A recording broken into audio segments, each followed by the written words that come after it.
Buenas tardes. Bueno, mi nombre es Marisa Quintana García, soy médico ginecobstetra y vamos a comenzar con la charla del día de hoy. ¿Puedo?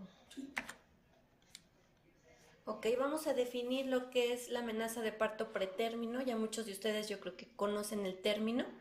Fácilmente podemos definirlo como la presencia de contracciones uterinas de intensidad y frecuencia que sean suficientes para producir modificaciones cervicales progresivas en toda paciente ginecológica, ginecobstétrica que esté cursando un embarazo menor a las 37 semanas de gestación. Y bueno, de acuerdo a la historia natural de la enfermedad, de lo que es el parto pretérmino, sobre todo se encuentra asociado a lo que son infecciones maternas, ya sea de las vías urinarias o vía cérvico-vaginal. Bueno, es una serie de procesos que se llevan a cabo en lo que es la paciente obstétrica, y dentro de la etiología tendríamos que definir una causa tanto materna, una causa uterina, una causa inherente al embarazo o una iatrogénica. Mas, sin embargo, las causas principales de esta amenaza de parto pretérmino se asocia mucho a lo que son causas maternas o inherentes a lo que es el embarazo, como lo vamos a ver más adelante. En donde va a haber una activación de lo que es el eje hipotálamo pituitaria adrenal, ya sea materna o fetal o ambas, y una inflamación a nivel de la decidua y del amnios. Puede la paciente presentar una hemorragia decidual o puede presentar también lo que es una distensión uterina patológica, ya sea por problema orgánico a nivel uterino o por un embarazo de alto orden fetal.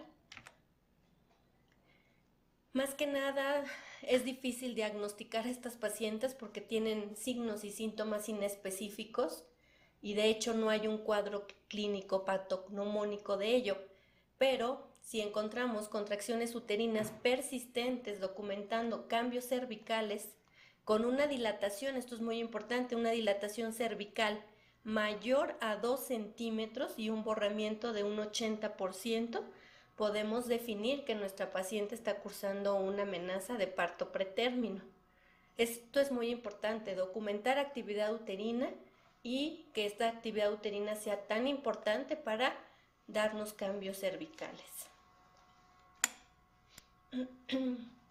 Para diagnosticar lo que es la amenaza de parto pretérmino, pues tenemos que realizar una exploración vaginal y documentar esta actividad uterina con un cardiotocógrafo. Espero que en sus unidades haya registro tococardiográfico. Entonces vamos a pensar que nuestra paciente no tiene modificaciones cervicales, no presenta actividad uterina registrada por un cardiotocógrafo, vamos a darla de alta. Y si una paciente presenta cervix con modificaciones cervicales, más aparte encontramos actividad uterina documentada en un registro, pues vamos a decidir mantenerla en observación, valorarla en cierto tiempo y ver si ha progresado esta dilatación o esta actividad uterina. Tenemos que valorar e individualizar a cada paciente para dar el manejo, ya sea con uteroinhibición, un cerclaje oportuno o realizar alguna otra intervención de acuerdo a cada paciente, ¿sí? Sobre todo esto, lo que vamos a tratar de lograr con esto es valorar sobre todo lo que es la edad fetal, qué edad gestacional presenta nuestra paciente, para de ahí partir al manejo que se le va a dar y obviamente individualizar cada caso. Porque muchas pacientes que nos llegan al servicio de urgencias no presentan ningún factor de riesgo. Y este es un número importante. Realmente hay pacientes que no presentan dolor, no presentan sangrado, no presentan ninguna otra comorbilidad, mas sin embargo le hacemos tacto y tiene dilatación, o le colocamos un registro tococardiográfico y nos está demostrando actividad uterina. Entonces hay que tener muy en cuenta que el nacimiento pretérmino es el principal factor de riesgo para futuros nacimientos pretérmino.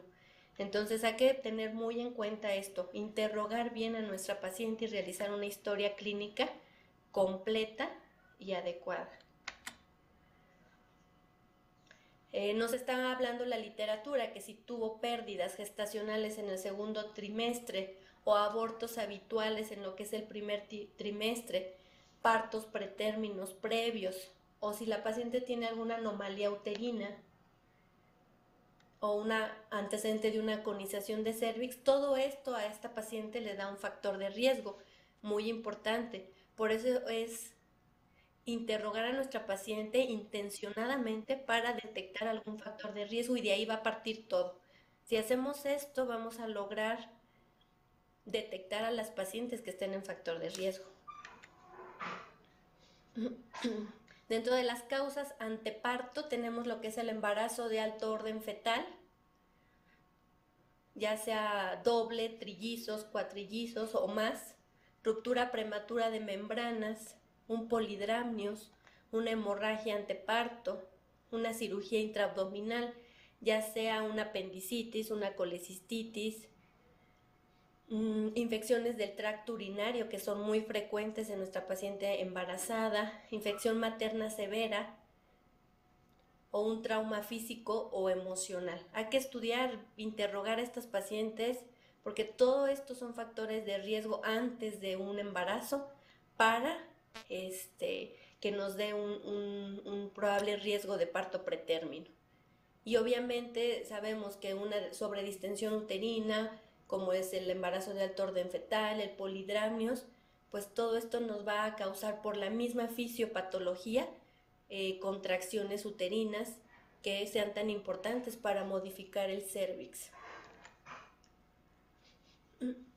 Se ha documentado que hay predictores de parto pretérmino. En nuestro hospital, hasta el momento yo no he tenido ninguna experiencia en cuanto a lo que es detectar la fibronectina fetal. Sin embargo, en las últimas guías clínicas del Consejo Mexicano de Ginecobstetras, nos hacen hincapié en que esto es algo importante realizarlo, solo para recordarles que la fibronectina fetal es una glicoproteína producida por la membrana coriónica y que se localiza entre la decidua basal adyacente al espacio intervelloso. Esto es como un pegamento, para entenderlo así, entre lo que es la membrana coriónica y la decidua basal. Y la vamos a encontrar normalmente en secreciones cérvico-vaginales en las primeras 20 a 22 semanas. Normalmente debemos encontrar lo que es la fibronectina dentro de las primeras 22 semanas de gestación.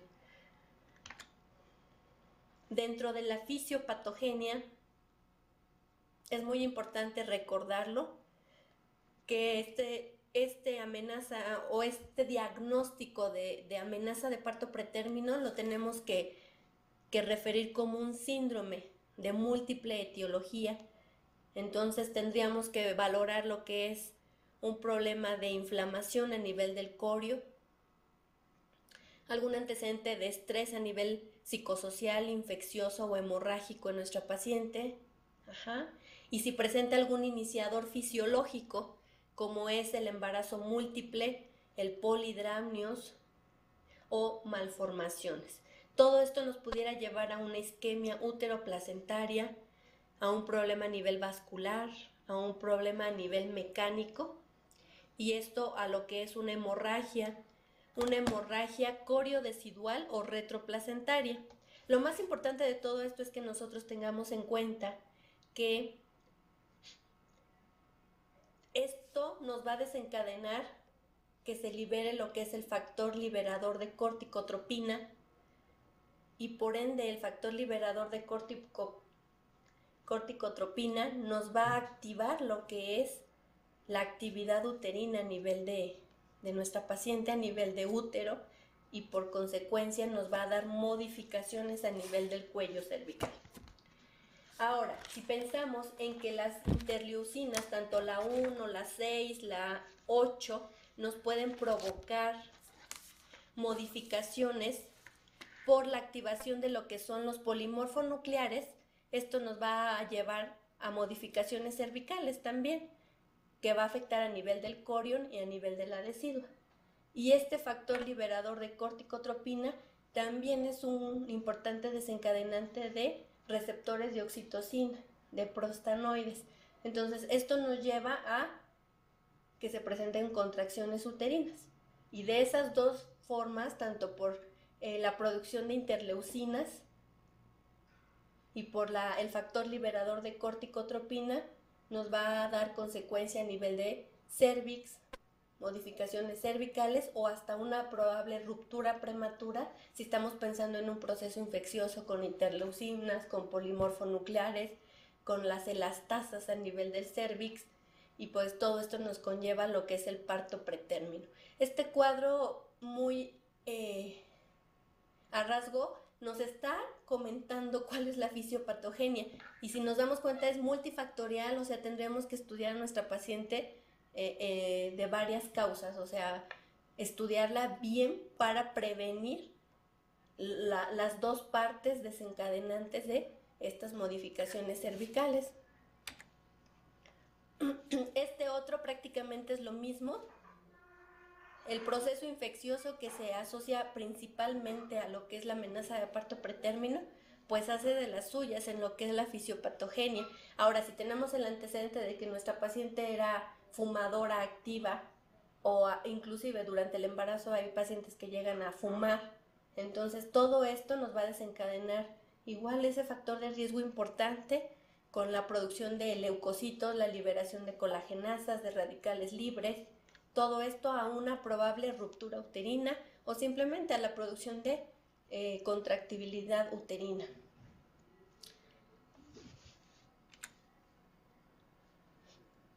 Prácticamente la decidua y las membranas del feto van a estar afectadas por todo esto, la sobredistensión uterina, la disfunción cervical, si estamos pensando en que nuestra paciente tuviese una incompetencia ísmico-cervical por antecedente de algún cono cervical o por prácticamente causa orgánica a nivel de útero, todo esto nos va a afectar a nivel de la decidua, a nivel de membranas fetales. Lo que es la hemorragia, la inflamación local sistémica, la isquemia útero-placentaria y que se activa nuestro eje hipotálamo-hipófisis, hipotálamo-pituitaria. Se va a producir lo que son las proteasas y las uterotoninas, y esto nos va a llevar a lo que son las contracciones uterinas, los cambios cervicales o probablemente hasta la ruptura de las membranas. Otro de los grandes predictores del parto pretérmino es la longitud cervical, que se debe medir por medio de un ultrasonido endovaginal, y el momento óptimo para hacerlo es entre la semana 18 a 24 de gestación. Esto yo creo que en todas nuestras unidades tenemos al alcance un ultrasonido endovaginal. Lo ideal sería pedirlo en el primer trimestre del embarazo para determinar si esta paciente tiene este predictor de parto pretérmino. La fibronectina, como les comentaba, no es muy usual que lo hagamos. Aquí en el hospital no lo hacemos. Entonces yo creo que en sus unidades pues tampoco se realiza. Pero la longitud, la medición de la longitud cervical es un factor predictor importante y podemos hacerlo. Toda literatura nos está hablando de una longitud menor de 25 milímetros. Nos está diciendo, cuidado, puede haber un parto pretérmino. A veces encontramos a pacientes con longitudes menores de 15 milímetros, pacientes que realmente nos presentan una incompetencia ísmico-cervical, y obviamente tenemos que estudiarlas para determinar cuál es la causa y ver si estamos en semanas oportunas para colocar un cerclaje de emergencia. Entonces, por eso es muy importante que este factor predictor sí lo realicemos en nuestras unidades. Yo creo que podemos con esto determinar qué pacientes están en factor de riesgo. Y en cuanto al tratamiento, prácticamente el tratamiento está encaminado a cuál es el factor de riesgo de nuestra paciente, cuál es la causa que ella presenta para este parto pretérmino, tenemos que individualizar a nuestra paciente. ¿Por qué? Porque no toda la paciente va a tener las mismas causas, ¿sí? O sea, estamos pensando en que el parto pretérmino se asocia muchas veces a infecciones. Sí es muy importante que las infecciones, tanto de vías urinarias como vías cérvico-vaginales, se traten oportunamente.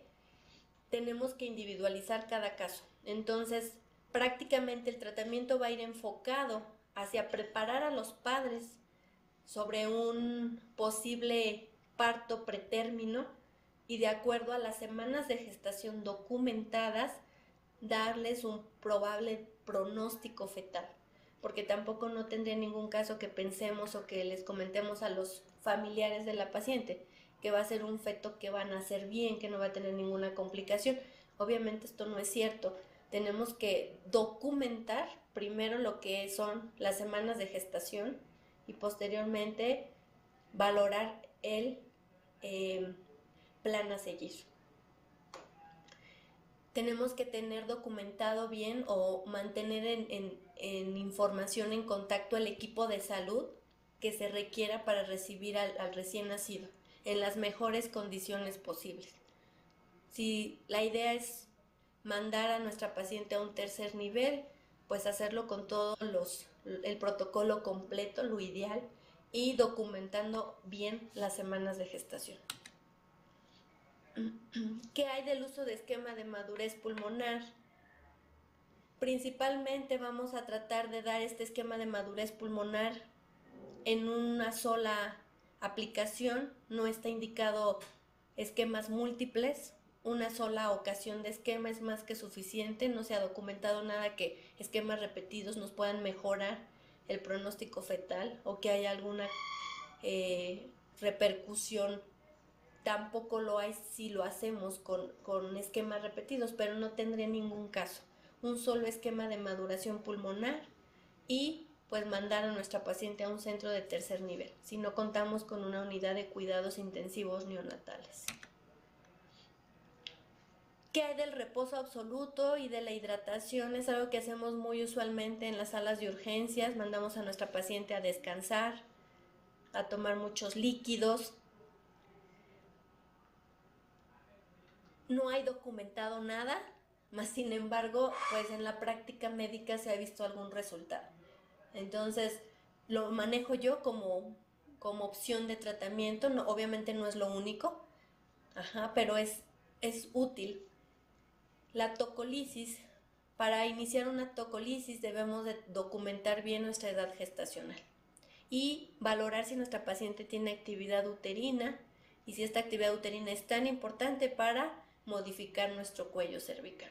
De acuerdo a eso vamos a individualizar cada caso para valorar costo, beneficio, riesgos de cada paciente para iniciar algún útero inhibidor. Ya conocemos que uno de los tocolíticos son los betamiméticos, que su activación, su mecanismo de acción es por medio de la activación de la enzima adenilciclasa. Esto va a disminuir el calcio y reduce la interacción de la actina-miosina a nivel de la fibra muscular y esto pues nos va a inhibir lo que es la contractilidad uterina y es muy usual el betamimético dentro de la tocolisis. Su vida media es muy corta, de 3 a 4 horas y cruza fácilmente la placenta, pero tenemos que ser cautelosos porque el betamimético tiene muchos efectos colaterales. La indometacina es algo básico en nuestra unidad de urgencias, pero ya sabemos que está solo indicado en fetos menores de 32 semanas y no por más de 48 horas. ¿Por qué? Pues por las múltiples consecuencias que nos da lo que es el inhibidor de la COX. Prácticamente el cierre prematuro del conducto arterioso a nivel del feto y el oligohidramnio secundario. Por eso es que no está indicado más de 48 horas y no en edad mayor de 32 semanas. El calcio antagonista muy usual, la nifedipina, el nifedipino, que va a disminuir el influjo de calcio a las células y por consecuencia pues va a disminuir lo que es la actividad uterina, la actividad a nivel de la fibra muscular. Esto va a ser por la vasodilatación que disminuye en las resistencias periféricas. El nifedipino es útil, debemos de usarlo. Muchas veces no tenemos experiencia en cuanto al nifedipino. Dosis inicial 20 miligramos, dosis inicial, posteriormente 10 miligramos cada 8 horas y estar monitorizando a nuestro paciente. El sulfato de magnesio, prácticamente no conocemos su mecanismo de acción. Aparentemente nos dice la bibliografía que compite con el calcio en los canales de membrana. Esto va a hiperpolarizar lo que es la membrana e inhibe la actividad de la sinasa, de la cadena ligera de la miosina.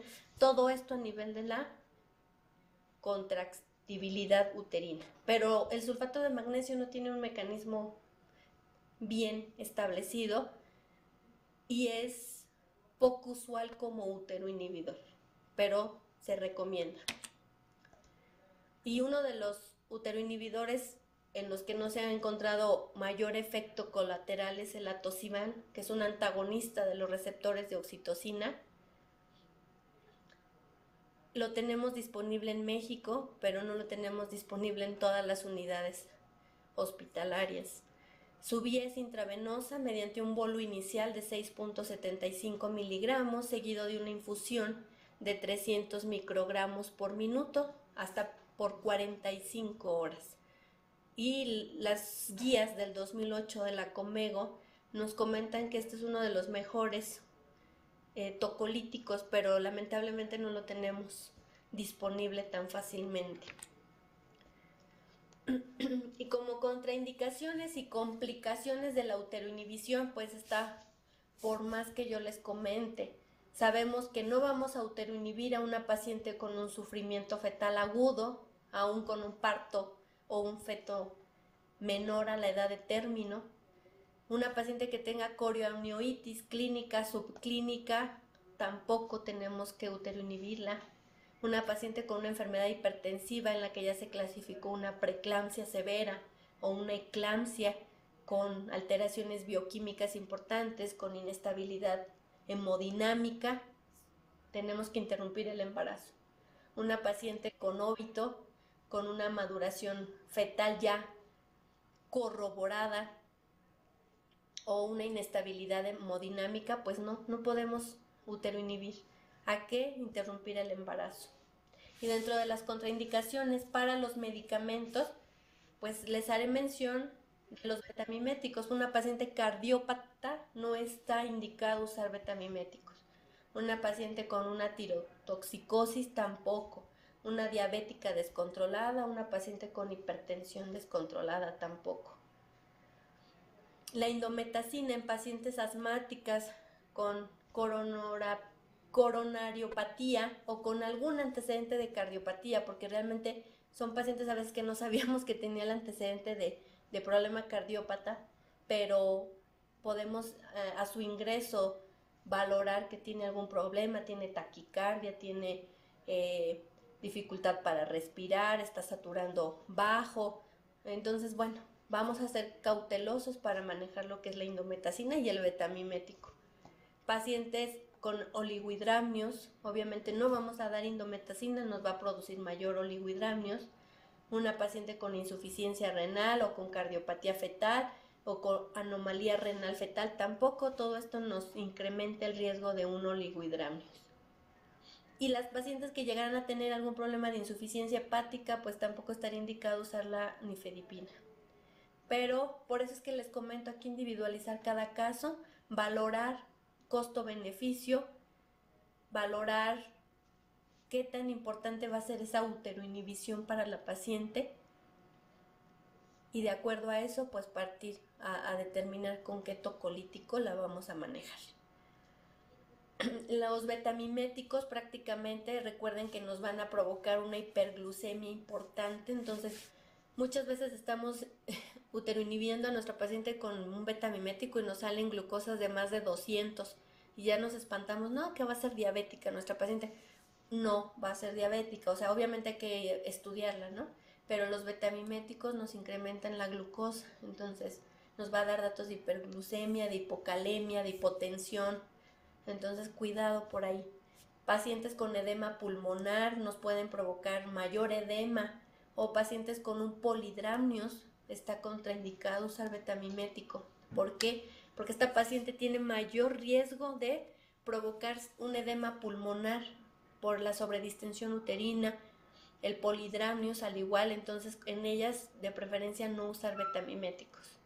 Pacientes con insuficiencia cardíaca, con arritmias, con isquemia cardíaca, contraindicado. El sulfato de magnesio prácticamente nos da también edema pulmonar, depresión respiratoria, el paro cardíaco, la tetania materna, la parálisis muscular o la hipotensión profunda. Recuerden, si van a iniciar una tocolisis con sulfato de magnesio, hay que colocarle una sonda Foley a nuestra paciente para valorar la diuresis horaria y tomar controles séricos del magnesio para evitar daños irreversibles en la paciente o daños importantes. La indometacina, como complicaciones potenciales tenemos la hepatitis o la insuficiencia renal, y la nifedipina, pues la hipotensión transitoria. Entonces, por eso hay que estar monitorizando a nuestra paciente al usar algún tipo de uteroinhibidor. Habíamos comentado los inductores de madurez pulmonar, pues prácticamente su función importante es que incrementa el surfactante tisular y alveolar y nos va a dar lo que es la madurez pulmonar y disminuye la permeabilidad vascular. Se ha visto en los neonatos que aumenta la presión arterial media, entonces en el momento del nacimiento estos bebés ocupan menos soluciones cristaloides o coloides para su manejo. Aumenta lo que es la mielinización y los procesos de maduración funcional, esto a nivel del sistema nervioso central. A nivel de piel nos ayuda la queratinización y la diferenciación celular, y en el hígado interviene en la síntesis, en el depósito de glucógeno y la aparición de canalículos biliares. Todo esto para un mejor metabolismo en sus primeras horas de nacimiento. El esquema propuesto ya lo conocemos todos. Cuidado cómo lo vamos a indicar. Betametasona es el medicamento de elección, 12 miligramos intramuscular por 2 dosis cada 24 horas. Por favor, ya no indicar betametasona cada 12 horas, eso ya no es usual, no está bien hecho, entonces tenemos que indicarla cada 24 horas, 12 miligramos intramuscular. Cumplimos 2 dosis y se acabó. Esperamos latencia para la interrupción si debe ser a corto plazo, o tenemos hasta 7 días para efecto del esquema propuesto. Y la dexametasona, si no contamos con betametasona, tenemos lo que es la dexametasona, indicarla correctamente, 6 miligramos cada 12 horas, intramuscular, 4 dosis, y se suspende.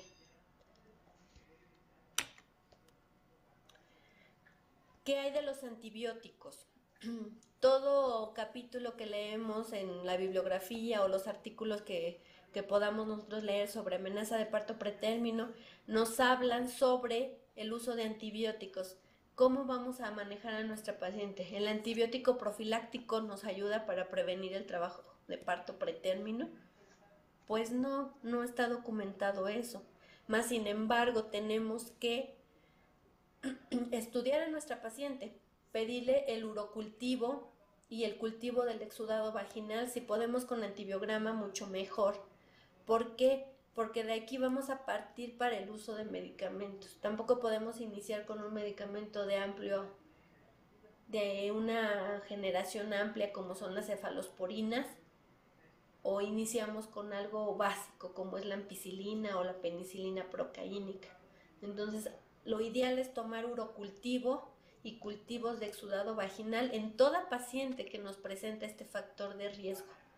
Factor de riesgo que lo vamos a detectar en la primera consulta prenatal y solicitarle estos estudios. Entonces, ¿qué hay de los antibióticos? Pues si tenemos un germen ya aislado sería la Escherichia coli, podemos iniciar con ampicilina. ¿Qué hay de los enterococos? Una cefalosporina. ¿Qué hay del Proteus mirabilis? Un aminoglucósido. O de la Pseudomonas, una sulfa. Las sulfas en el embarazo no las podemos iniciar, entonces hay que tomar en cuenta algún otro manejo. Pero lo más importante de esto es que solicitemos el urocultivo y el cultivo de exudado vaginal con antibiograma. Y dentro de las consideraciones para el nacimiento, pues hay que pensar que el traslado a un centro perinatal o una unidad de tercer nivel donde cuente con una unidad de cuidados intensivos neonatales nos va a mejorar el pronóstico de nuestro bebé. Mas, sin embargo, tenemos que ser cautelosos en cuanto a la vía de nacimiento. ¿Por qué? Porque también de esto va a depender el pronóstico fetal. Pacientes que ya nos están llegando aquí a la unidad con semanas de gestación de 26, 27, 28 semanas, pero a veces nos llegan con 5 o 6 de dilatación, no va a cambiar en nada el pronóstico fetal si se interrumpe el embarazo vía cesárea o nace el bebé por vía vaginal.